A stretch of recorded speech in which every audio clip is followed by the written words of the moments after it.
श्रीमन्नारायणीयं दशकं 10 वैकुण्ठवर्धित फलोत भवत्प्रसादात् अम्बोजयो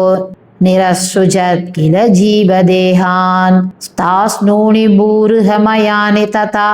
तिरश्चां जातिर्मनुष्यनिवहानपि देवभेदान् मिथ्यागृहास्मिमतिरागविकोपभीतिः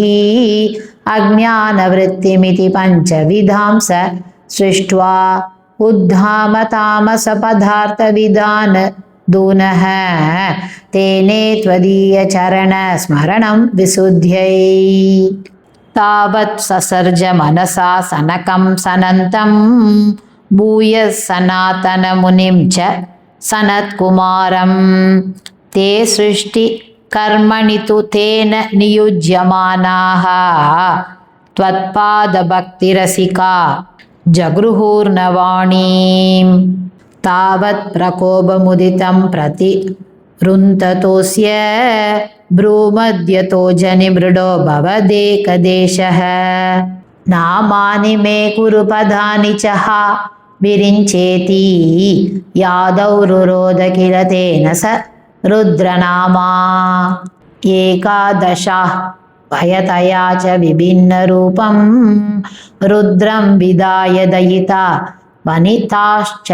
दत्त्वा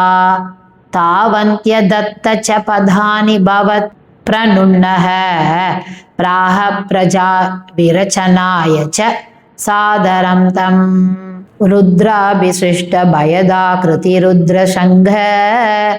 सम्पूर्यमान भुवन त्रयभीतिचेताः मामा प्रजा सृजतपश्चरमङ्गलायेति आचष्टतं कमलभूर्भवदीरितात्मा तस्यात सर्गरसिकस्य मरीचिरद्रिः तत्राङ्गिरा क्रतुमुने पुलः पुलस्त्यः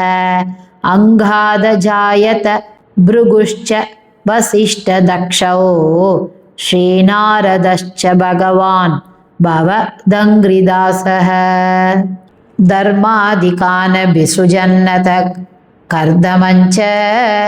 वाणीं विदाय विधिरङ्गज सङ्कुलोऽभूत् त्वद्बोधितै सनकदक्षमुखैस्तनूजैः उद्बोधितश्च विरराम तमो विमुञ्चन् वेदान् पुराणनिवहानपि सर्वविद्या कुर्वन् निजाननगणाश्चतुराननोऽसौ पुत्रेषु तेषु विनिधाय स सर्गवृद्धिम् अप्राप्नुवंस्तव पदाम्बुज माश्रितोऽभूत् जानन्नुपायमत देहमजो विभज्य स्त्रीपुंसभावम भजन् मनु तद्वधूभ्यां ताभ्यां च मानुषकुलानि विवर्धयं स्वं गोविन्दमारुतपुराधिप रुन्दिरोगान् श्रीहरये नमः श्री पोन्नु गुरुवायूरप्पने शरणं श्री चोटानिक्करै भगवति अम्मये शरणं आनंद चिन्मयने शरणं नारायण अखिलगुरो भगवन्नमस्ते सर्वत्र गोविन्दनाम संकीर्तनं गोविन्द गोविन्द।